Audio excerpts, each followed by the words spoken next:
शौहर को अपनी बीवी से ये 4 चीजें चाहिए होती हैं एंड इट्स वेरी इंपॉर्टेंट। सबसे पहली foremost and most important is respect, इज्जत। अब बीवी की भी इज्जत करनी चाहिए शौहर को, लेकिन अभी हमारा फोकस क्या है कि शौहर को जो इज्जत चाहिए वो थोड़ी डिफरेंट है। लीडर, प्रोटेक्टर, प्रोवाइडर, गाइडर वाली, यानी जैसे वो घर का सरबराह है, तहफ़्फ़ुज़ फराहम करता है, चीज़ें ला के देता है। देखिए, एक तो उसको ये मनसब अता हुआ है और ये सारे काम कर भी रहा है। तो number 1 is respect and number 2, look good for him at home. घर में आप सजी संवरी रहें और थोड़ा तैयार होकर रहें। देखिए, ये ज़रूरी भी है, इसका हुक्म भी है और ये मर्द की कमज़ोरी भी है। अगर ऐसा किया जाएगा ना तो शादी के शुरू के दिन रिकॉल हो जाते हैं, याद आ जाते हैं। और याद रखिए, तैयार तो हम हो रहे हैं लेकिन उसका फोकस वो शौहर होना चाहिए। और हाँ, ये जो तैयार होने वाला काम है ना, इसमें एहसान जताने वाला रवैया ना हो कि जी मैं आपके लिए तैयार हुई या इस तरह का। इसको लाइफ स्टाइल बना लें, मुस्कुराहट चेहरे पे सजा लें और ये अंदाज़े ज़िंदगी हो कि हम घर में अच्छे लग रहे हैं। हो सकता है कि बाज़ ख़वातीन के नज़दीक इस चीज़ की कोई अहमियत ना हो या जितने काम है उसमें उस लिस्ट में सबसे नीचे काम हो। ऐसा ना कीजिए। This is a very powerful weapon through which you can win your husband's heart. अपने शौहर के दिल को जीत सकती हैं आप अगर इसको एहतियात के साथ और बेहतरीन तरीके से करती चली जाएं। देखिए, मुफ्ती कासिम साहब ने बहुत प्यारी बात इरशाद फरमाई कि यहाँ पे शौहर के मिजाज को भी देखा जाएगा। अगर वो चाहता है कि उसकी ज़ौजा सादा रहे तो वो इस तरह से रह ले, और अगर वो चाहता है कि सजी संवरी रहे तो उसको फिर ऐसा ही अंदाज़े ज़िंदगी इख्तियार करना चाहिए। Number 3, show confidence in his abilities. अपने शौहर की हौसला अफजाई करें, ऐसे अल्फाज इस्तेमाल करें जिससे उसे जाहिर हो कि वाकई वो कुछ कर रहा है। Appreciate his efforts, his help, his tiredness. वो जो काम कर रहा है, जो मदद कर रहा है, जो थक के आता है, इस चीज़ को अप्रिशिएट करें। कभी कभार ये जुमला ज़रूर कहें कि जी वाकई आपकी मदद ना होती तो शायद मैं ये सब कुछ ना कर पाती। You can pump him up.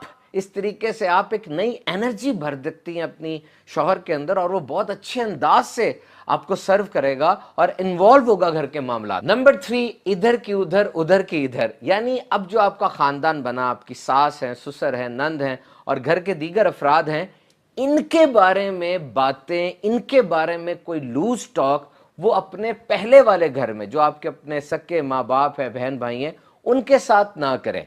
देखिए, ये चीज़ बहुत ज़्यादा ख़तरनाक होती है। आपका आज रिश्ता बना है जबकि उनके साथ शौहर का तो बचपन से रिश्ता, उसकी माँ है, उसकी बहन है, उसका भाई है।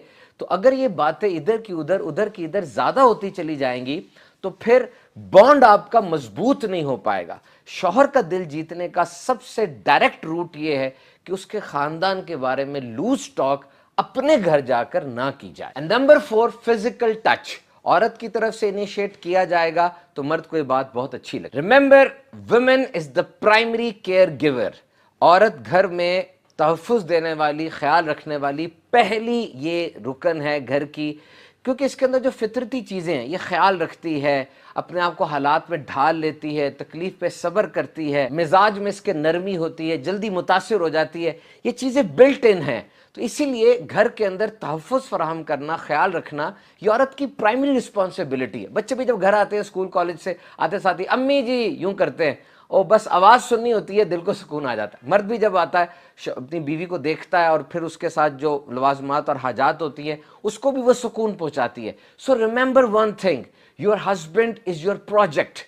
तमाम जो ख़वातीन हैं उनके लिए ये बहुत ज़बरदस्त एक गाइडलाइन है कि आपका शौहर आपके लिए एक प्रोजेक्ट है। और याद रखिए, एक इंसान अपने प्रोजेक्ट को सही तरीके से उसी वक्त मुकम्मल कर सकता है जब उसे प्रोजेक्ट के बारे में पता होगा, उसे अपनी असाइनमेंट का पता होगा, तभी वो उसको हल करेगा ना। तो बातें करते रहें, पूछते रहें कि आप क्या चाहते हैं, कारोबार करना है, जॉब करनी है, बच्चों के बारे में आपके एम्बिशन क्या है, घर के बारे में आपकी सोचें क्या है। जब आपको अपने प्रोजेक्ट के बारे में सब कुछ पता चल जाएगा तो अब उसको करना आपके लिए आसान हो जाएगा। और इन 3 चीज़ों से भी बचना है। अगर मर्द ये महसूस करता है कि उसको जज किया जा रहा है, उसकी एक एक चीज पर नजर रखी जा रही है, बहुत ज्यादा नोट किया जा रहा है, तो वो इससे चिढ़ जाता है। Number 2, neuroticism. यानी कुछ खवातीन का अंदाज ऐसा होता है, कभी उनका मूड एकदम से ऊपर चला जाएगा बहुत खुश और एकदम से नीचे आ जाएगा बहुत गुस्से में। इस चीज को भी मर्द की फितरत वो पसंद नहीं करती। नंबर 3, ऐसा कोई काम ना किया जाए जिससे शौहर वो जेलसी फील करे, उसको जलन महसूस हो। अगर ये काम होगा तो इससे भी मर्द चिढ़ महसूस करता है। कोशिश कीजिए इन सब चीज़ों का ख्याल रखें, इंशाअल्लाह घर अमन का गहवारा बन जाएगा।